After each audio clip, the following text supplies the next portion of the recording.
오늘 예배를 드리시는 모든 성도님들, 그리고 인터넷으로 또 유튜브로 말씀을 듣고 있는 모든 우리 소원교회 성도님들이, 그리고 해외에 계신 우리 성도님들이 꼭 마음의 깨달으심이 있으시기 바랍니다.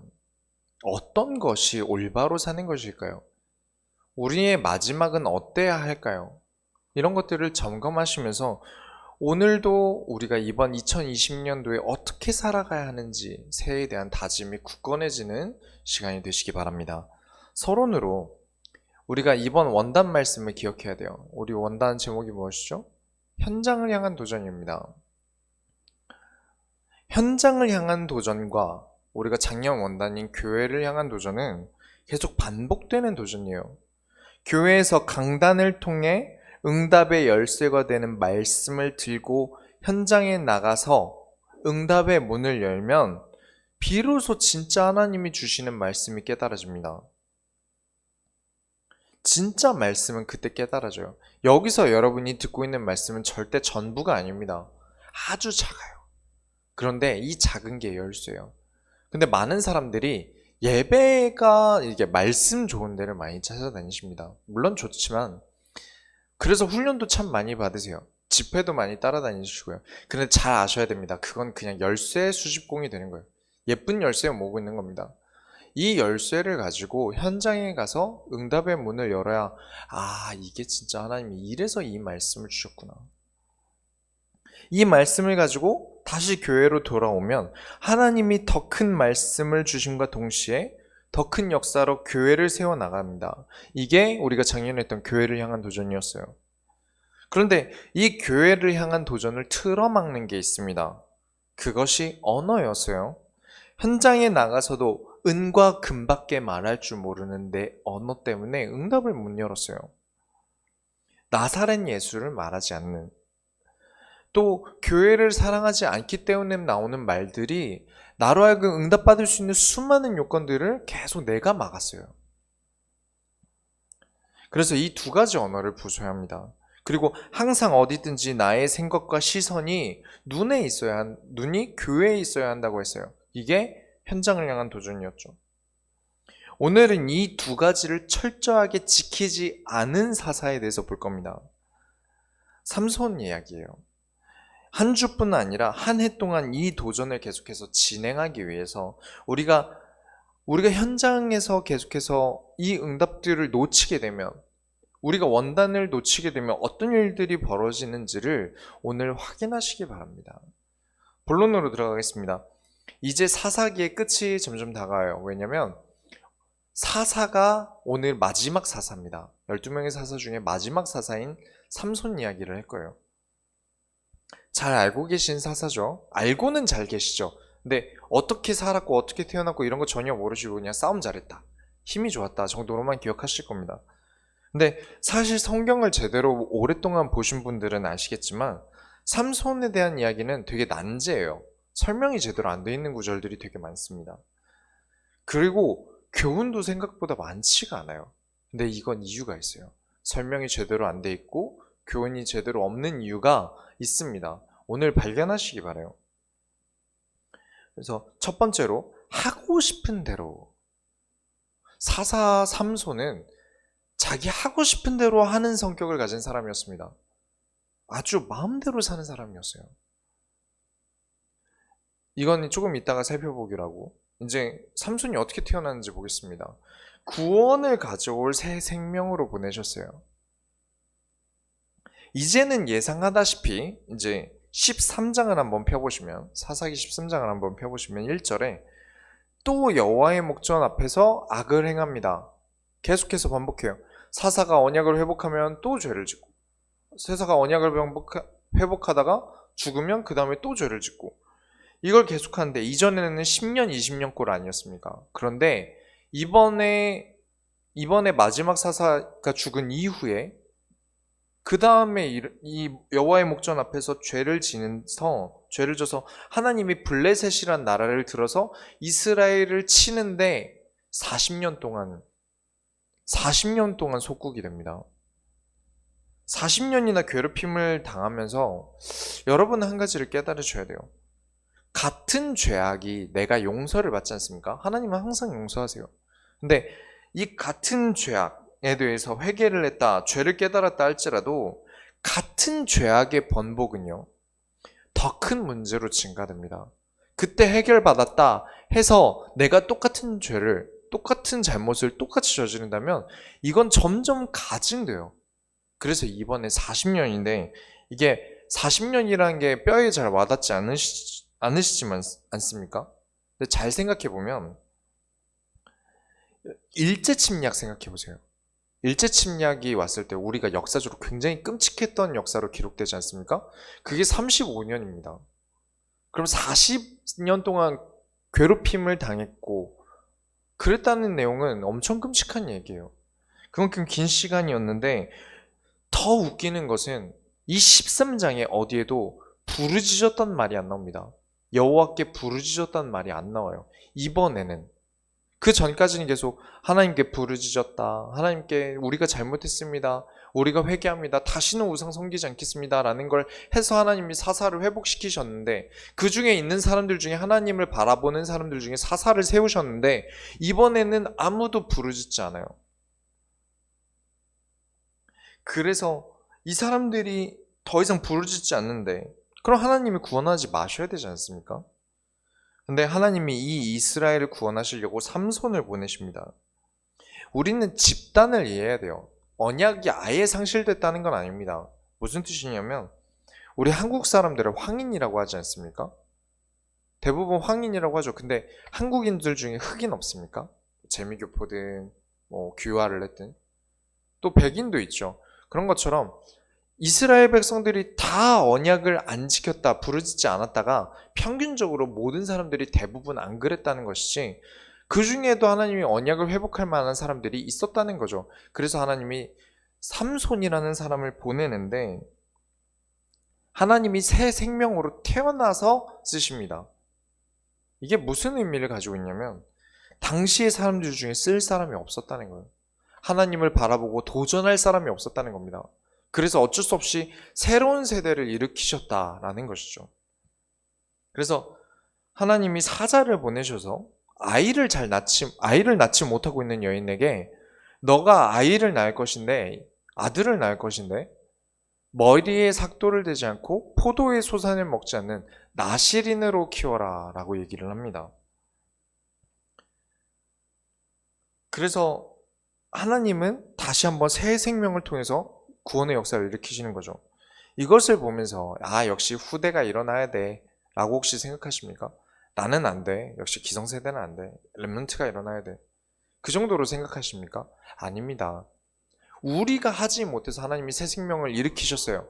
그리고 구원의 역사를 일으키셨죠. 그러나 이 40년 동안의 핍박을 받아왔던 잔재를 후대에게 또 남겨주는 겁니다. 우리가 사용받아야 돼요. 내가 안 해도라고 해서 놔버리시면 안 됩니다.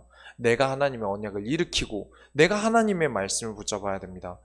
그렇지 않으면 10년, 20년이면 끝날 일들이 40년 동안의 핍박으로 이어진 거예요. 두 번째로 사람이 알 수 없는 일들이 일어납니다. 14장으로 넘어와서 삼손이 블레셋의 딥나 지역에 가서 여인 한 명을 목격해요. 삼손이 다 큰 다음에 이제 블레셋에 놀러가서 딥나 여인을 바라봅니다. 그리고 반해버렸어요. 그래서 아버지한테 가서 나는 그 여자랑 결혼하겠습니다 해버려요. 근데 이건 율법상 말이 안 되거든요. 그래서 14장 3절을 보시면 그의 부모가 그에게 이르되 내 형제들의 딸들 중에나 내 백성 중에 어찌 여자가 없어서 내가 할례 받지 아니한 블레셋 사람에게 가서 아내를 맞으려 하느냐 하니 삼손이 그의 아버지에게 이르되 내가 그 여자를 좋아하오니 나를 위하여 그 여자를 데려오소서 하니라. 보시면 말이 좀 거칠죠.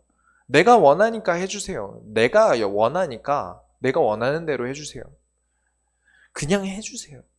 여기서 유추할 수 있는 것은 귀한 집 자식이라는 겁니다. 외동아들인데 아이를 계속 못 낳다가 낳았어요. 나름 부잣집 아들인데. 그래서 해달라는 거 다 잘 해준 거죠. 그래서 자기 하고 싶은 대로 다 얻고 살았다는 게 유추가 됩니다. 예쁨을 받은 것이죠. 근데 나름의 삼손도 이 딥나 여자랑 결혼하겠다 말하는 이유가 있었어요. 14장 4절을 보면 그때의 블레셋 사람이 이스라엘을 다스린 까닭에 삼손이 틈을 타서 블레셋 사람을 치려함이었으나 그의 부모는 이 일이 여호와께로부터 나온 것인 줄을 알지 못하였더라. 하나님이 계획이 있으셔서 삼손의 마음에 이 딥나 여자를 통해서 이 블레셋 사람들을 칠 생각을 하셨다는 거죠.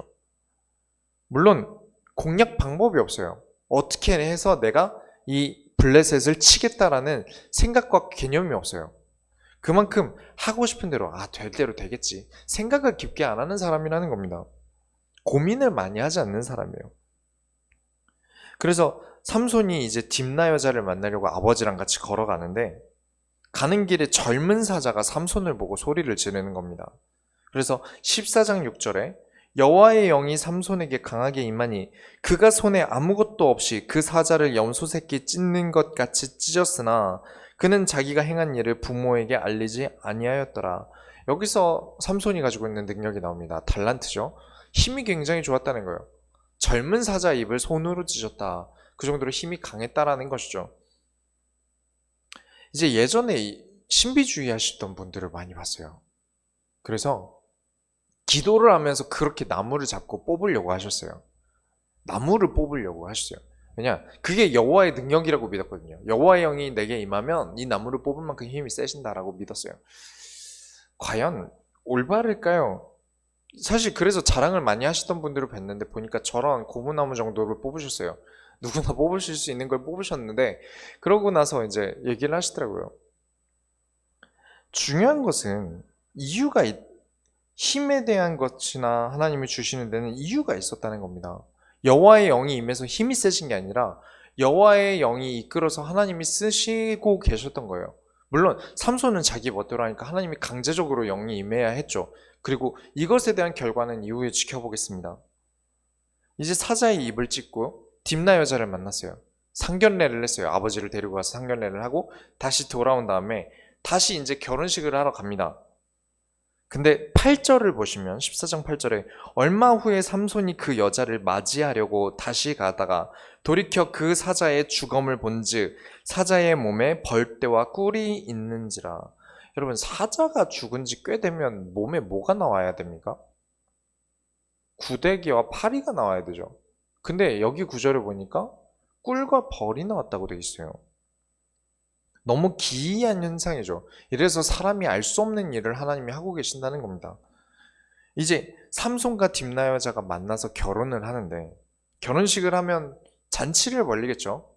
이제 현대 결혼식은 약소하게 하지만 그때는 막 잔치를 벌려서 막 일주일 하고 이랬던 것 같아요.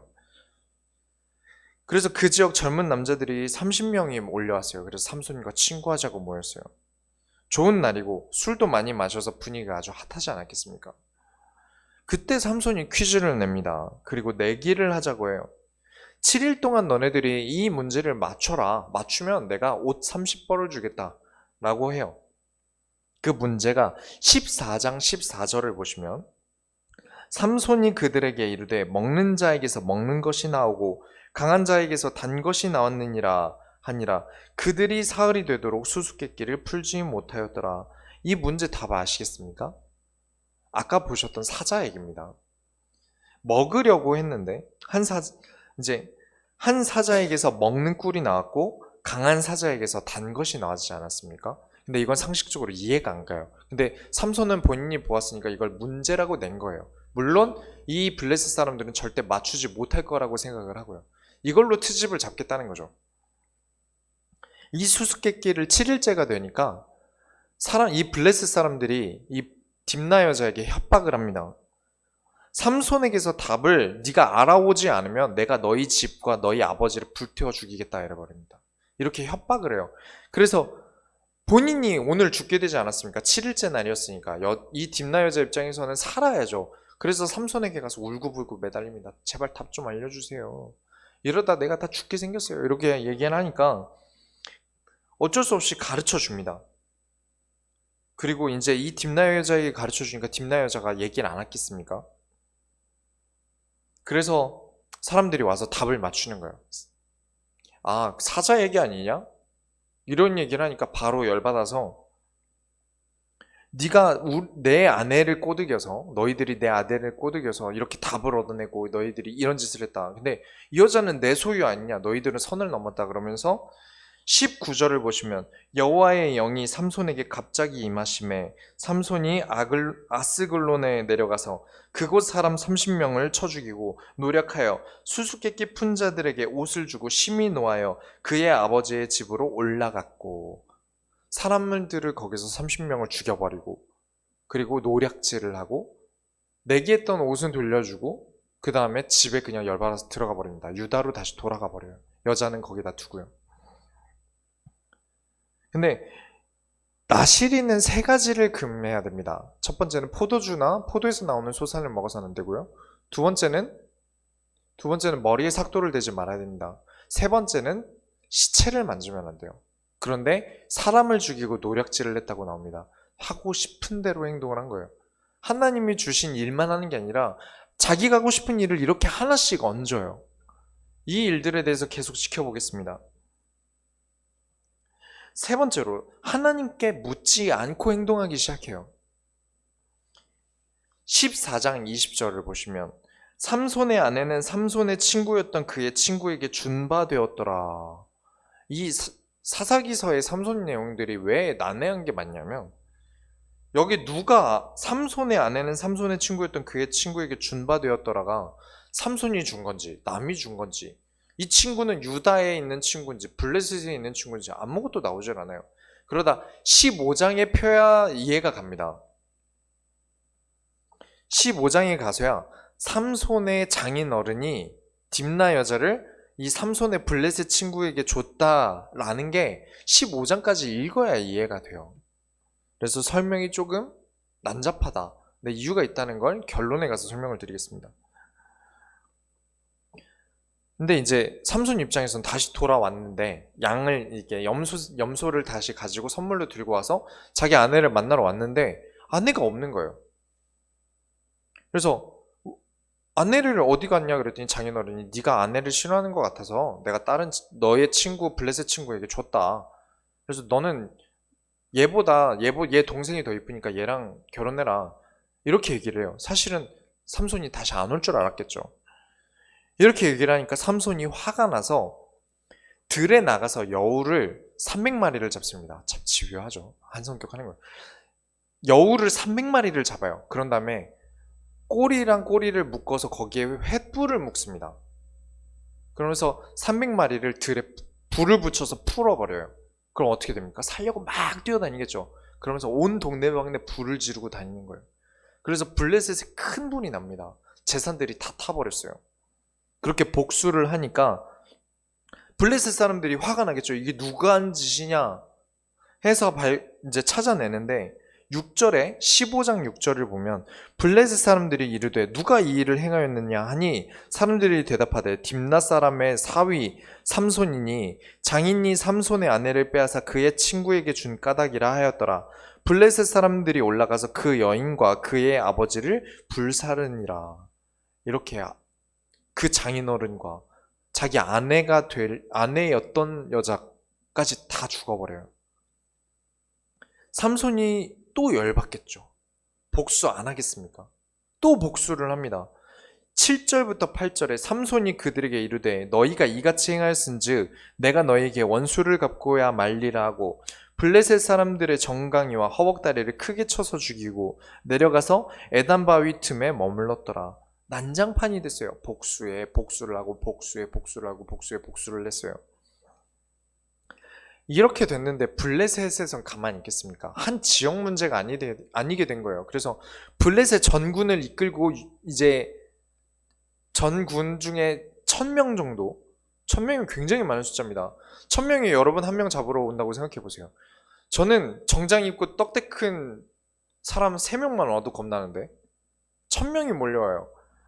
그런 상황에서 이제 도망을 갔고 이 상황에서 유다 사람들이 와서 너희들 왜 여기 쳐들어왔냐 물어봐요. 그래서 삼손이 한 짓을 그대로 얘기를 하죠. 그래서 유다 사람 3000명이 삼손을 데리러 옵니다. 그래서 왜 그랬냐? 11절에 유다 사람 3,000명이 에단 바위 틈에 내려가서 삼손에게 이르되 너는 블레셋 사람이 우리를 다스리는 줄을 알지 못하느냐? 내가 어찌하여 우리에게 이같이 행하였느냐 하니 삼손이 그들에게 이르되 그들이 내게 행한 대로 나도 그들에게 행하였노라 하니라. 여러분, 힘을 키워야 되는 이유가 여기 있습니다. 그리고 하나님이 주신 힘도 같이 키우셔야 돼요. 아무리 정당한 일을 해도 힘이 없다면 힘 있는 사람이 넌 죄야 하면 죄가 돼버립니다. 그래서 여러분은 두 가지를 같이 키우셔야 돼요. 영적으로 하나님 앞에 죄가 되지 않아서 내가 재앙을 입지 않기 위한 힘을 기르셔야 되고요. 그리고 육신적으로는 어느 누구도 나를 함부로 대할 수 없는 힘도 키우셔야 됩니다. 많은 분들이 워낙 극단적이세요. 교회 버리고 열심히 힘만 키우세요. 그러다가 하나님께 맞고요. 그리고 열심히 하나님만 바라보고 교회 일만 하면서 내 능력을 키우지 않아요. 그러다 세상에서 버림받고요. 우리는 항상 그렇게 두 가지를 키워야만 합니다. 그래서 이제 삼손이 묶여서 끌려갑니다. 그리고 이때 블레셋 진영에서 삼손이 힘을 내기 시작해요. 블레셋 사람이 이스라엘을 다스리니까 억울해도 참아야 되고 부당한 일을 겪어도 참아야 되고 내가 힘이 있지만 우리 집단이 작으니까 참아야 하고 이런 상황에서 억울하지 않습니까? 근데 하나님 그때 힘을 주세요. 다행이죠. 그래서 그 유명한 사건이 일어납니다. 나귀 턱뼈로 1,000명을 삼손 혼자서 죽이는 일이 일어나요.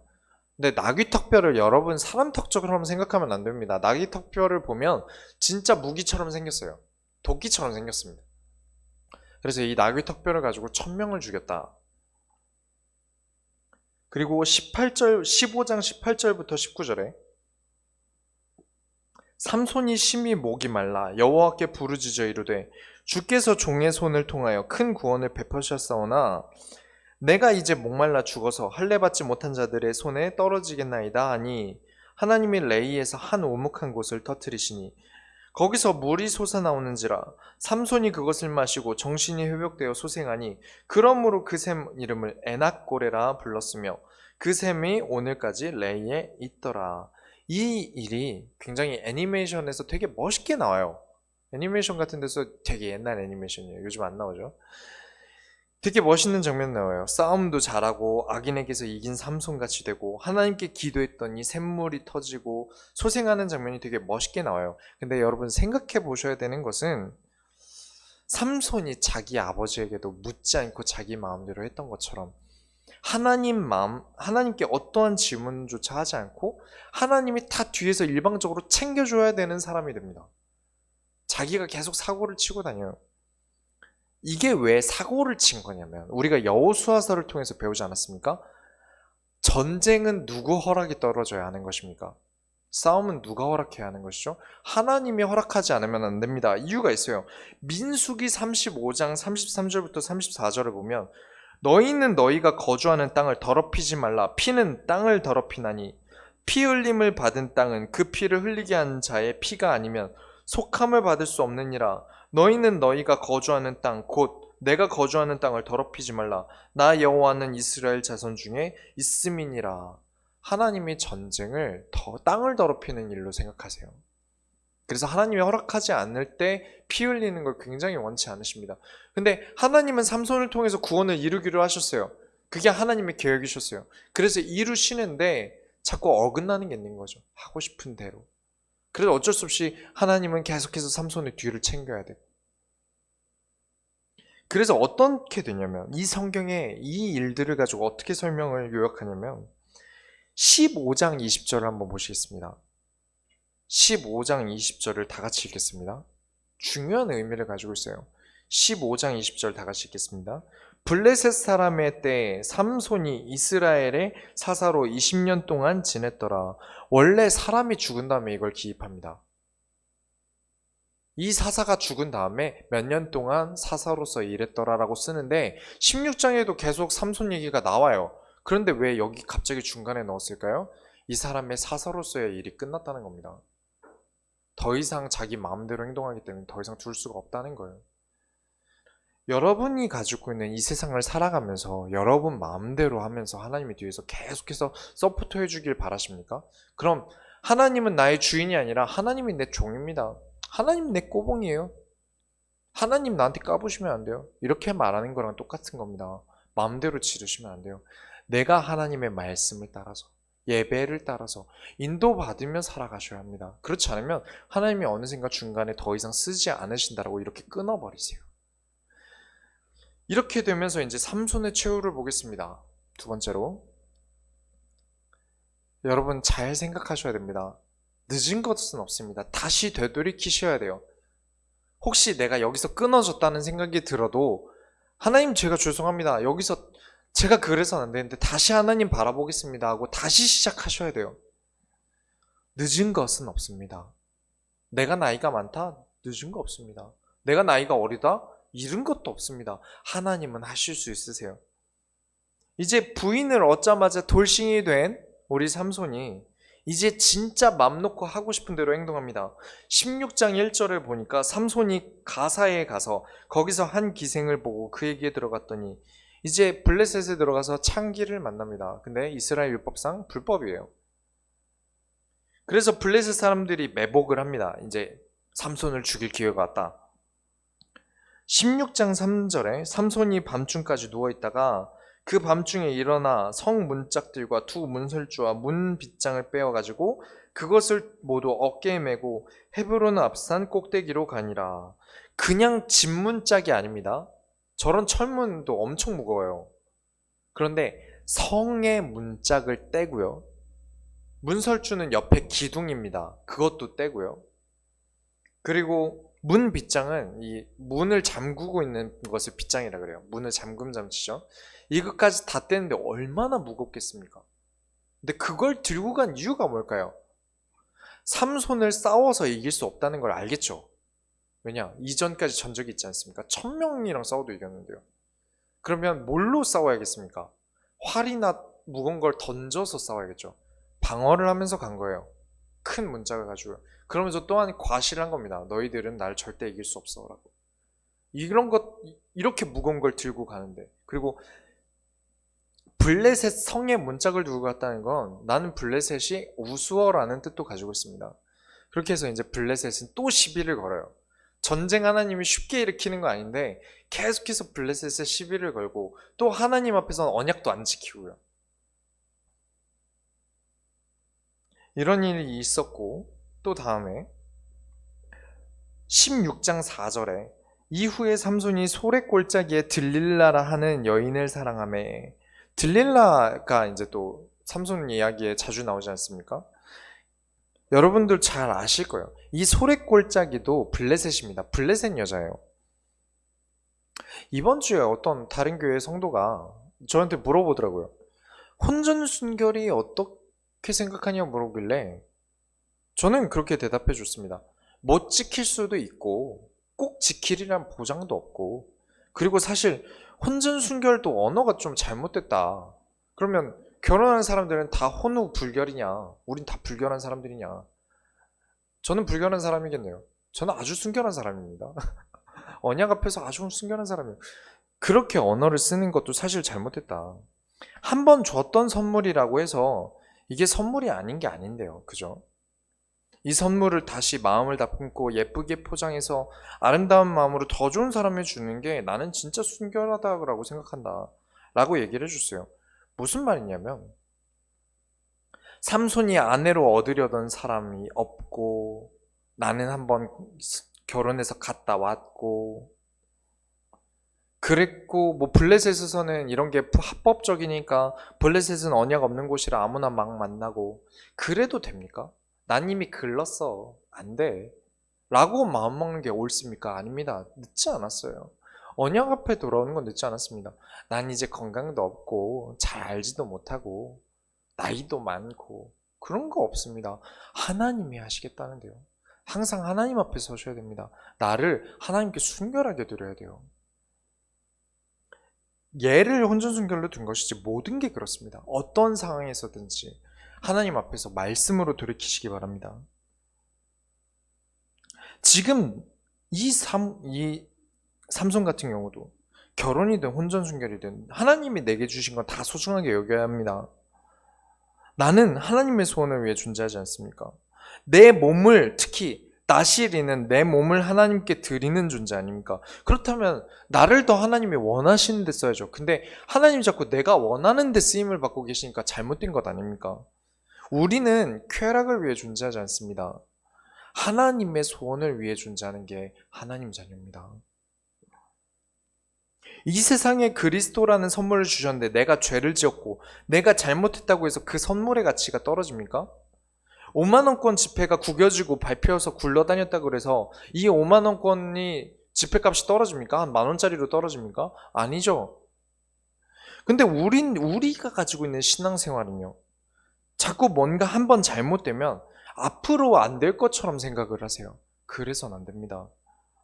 나는 뭐가 됐든 간에 기성세대, 만약에 나는 안 돼, 나는 나이가 많아, 이런 기성세대들이 많아지면 많아질수록 후대들을 일으켜야 되는데 언약이 일어나는 시간이 계속 늦춰져요.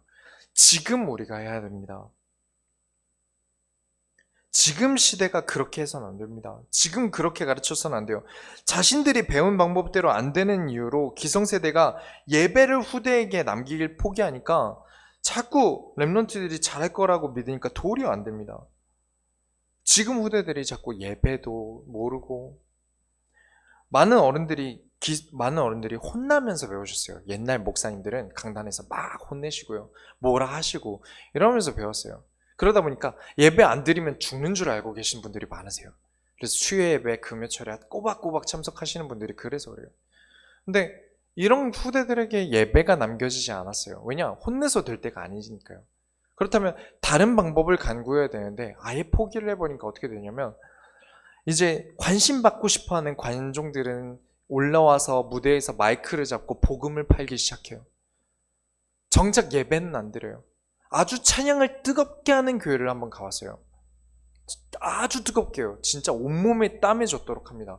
그러고 나서 목사님이 나와서 설교하실 때 나가서 에너지를 채우고 와요. 맛있는 거 먹고 음식 먹고 그 다음에 목사님 설교 끝났다는 연락 받으면 다시 와서 목사님이 가시고 다시 찬양을 시작해요. 올바릅니까? 아니라고 생각합니다. 말씀이 없으면 되어지지 않는 것들이 있어요. 그런데 그렇게 후대들이 예배가 실패하고 복음이 실패되어지는 일들이 반복됩니다. 저는 지금 미래를 그렇게 보고 있어요. 점점 예배의 가치가 소중해지지 않는 시기가 오고 있어요. 그럼 하나님이 저희 세대 때는 못 일으키시겠죠. 그럼 저희 다음 세대 때 일으키실 겁니다. 그만큼 재앙의 시간이 길 거예요. 그래서 우리가 지금 일어나야 합니다. 지금 말씀을 붙잡아야 돼요. 절대 늦지 않습니다. 세 번째로 이렇게 내가 계속 실패한 것 때문에 유혹에 가까워지고 하나님의 관계는 점점 멀어지면 어떻게 됩니까? 세 번째로 유혹에 계속 넘어지면 어떻게 됩니까?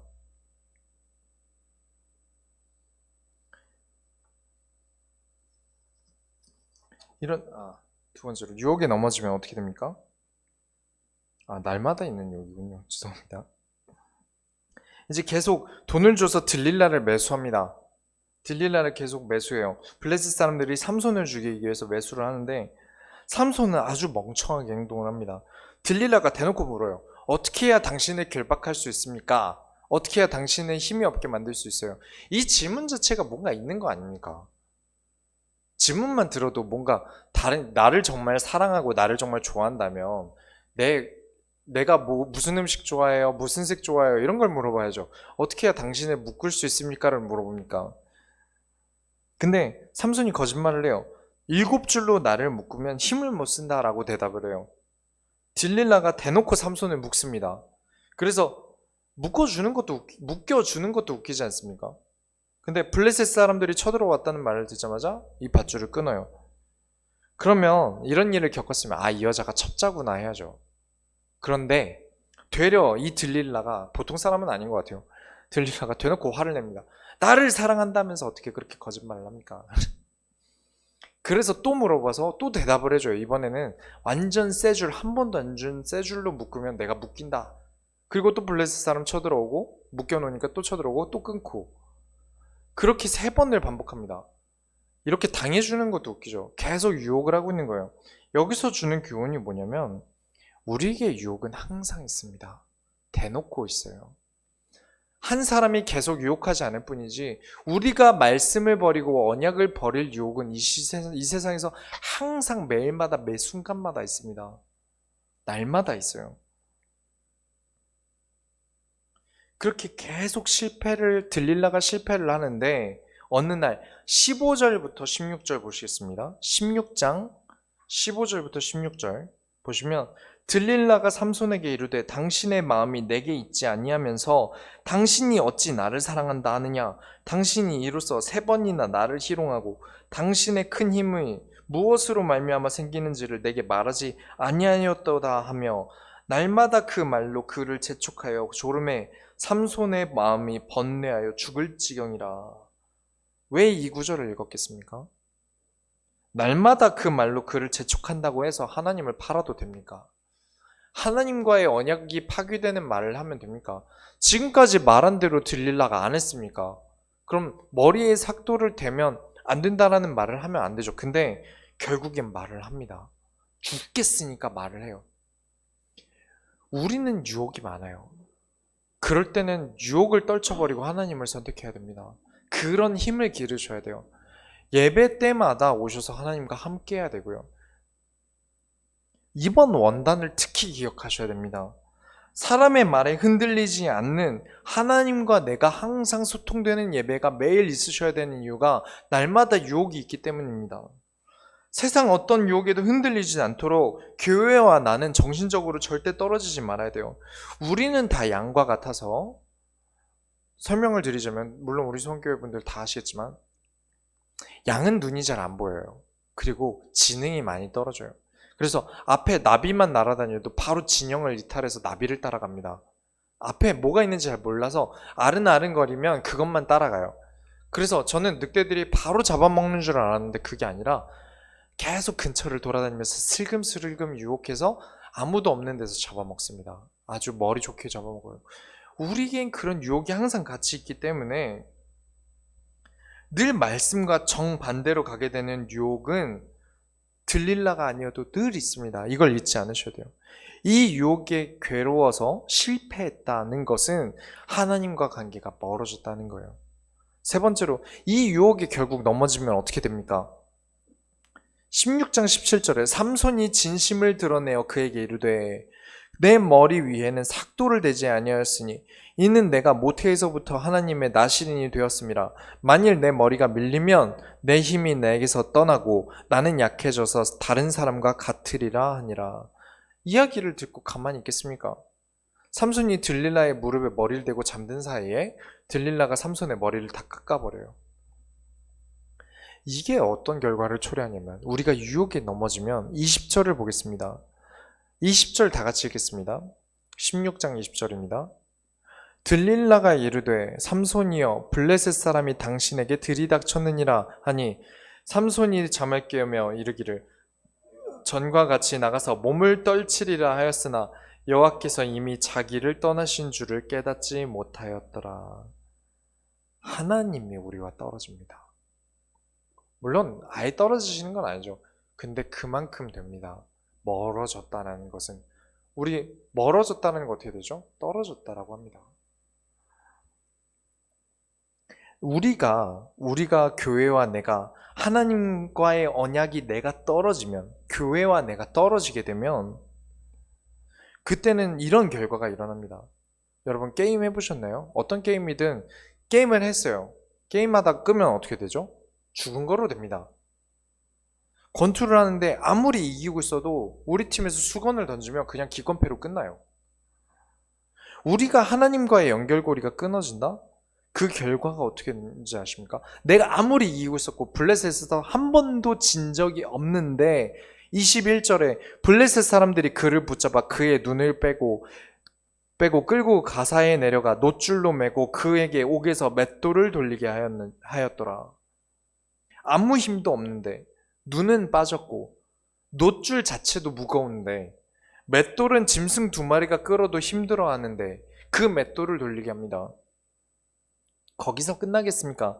23절에 이 블레셋 방백들이 이르되 우리의 신이 우리 원수 삼손을 우리에게 넘겨주었다 하고 다 모여 그들의 신 다곤에게 큰 제사를 드리고 즐거워하고 24절에 블레셋 백성들도 삼손을 보았으므로 이르되 우리의 땅을 망쳐놓고 우리의 많은 사람을 죽인 원수를 우리의 신이 우리 손에 넘겨주었다 하고 자기들의 신을 찬양하며 우상신과 우상숭배자들 그리고 언약을 버리는 악한 자들이 좋아할 만한 짓을 하는 겁니다. 우리가 언약을 놓친다는 건 남 좋은 일 하는 거예요. 남도 그냥 남이 아니라 아주 나를 싫어하는 남 좋은 일을 하는 겁니다. 거기다 하나님의 언약도 내려놓게 되고 더럽히게 되고요. 누구 조차고 우리가 이 도전을 멈춥니까? 누구 조차고 이 언약을 버립니까? 여러분, 내가 지금 당장 욱해서 언약을 버리는 일을 삼가셔야 됩니다. 내려놓아서라도 하나님 말씀을 따라가야 돼요. 왜냐? 이게 승리하는 길이니까요. 왜 다 이겨놓고 수건을 던집니까? 똑같은 거예요. 25절에 그들이 마음이 즐거울 때 이르되 삼손을 불러다가 우리를 위하여 제주를 부리게 하자 하고 옥에서 삼손을 불러내미 삼손이 그들을 위하여 제주를 부리니라. 그들이 삼손을 두 기둥 사이에 세웠더니 제주나 부리는 존재가 되고 싶으십니까? 승리하는 존재가 아니라 우스꽝스러운 사람이 되고 싶으십니까? 망해서 구경거리가 되기 좋은 존재가 되고 싶으십니까? 거봐, 내가 그랬지. 그 사람 망한다 했잖아.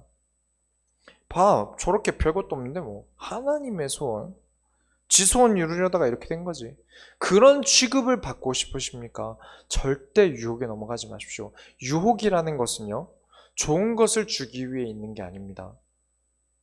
좋은 것을 주려고 유혹하겠습니까? 악한 이유로 유혹하는 것입니다.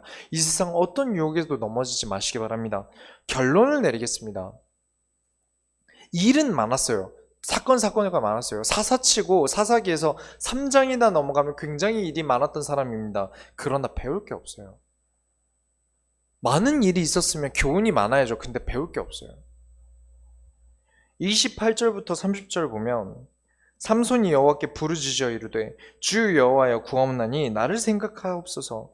하나님이여 구하옵나니 이번만 나를 강하게 하사 나의 두 눈을 뺀 블레셋 사람에게 원수를 단번에 갚게 하옵소서 하고 삼손이 집을 버틴 두 기둥 가운데 하나는 왼손으로 하나는 오른손으로 껴 의지하고 삼손이 이르되 블레셋 사람과 함께 죽기를 원하노라 하고 힘을 다하여 몸을 굽히매 그 집이 곧 무너져 그 안에 있는 모든 방백들과 온 백성에게 덮이니 삼손이 죽을 때 죽인 자가 살아있을 때보다 죽인 자보다 더 많았더라.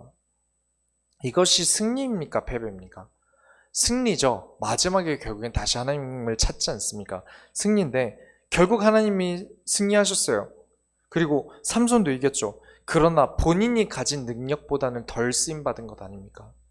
그렇게 능력이 많았는데 쓰임을 많이 받지 못했다는 거예요. 우리가 여기서 얻을 수 있는 두 가지의 결론이 있습니다.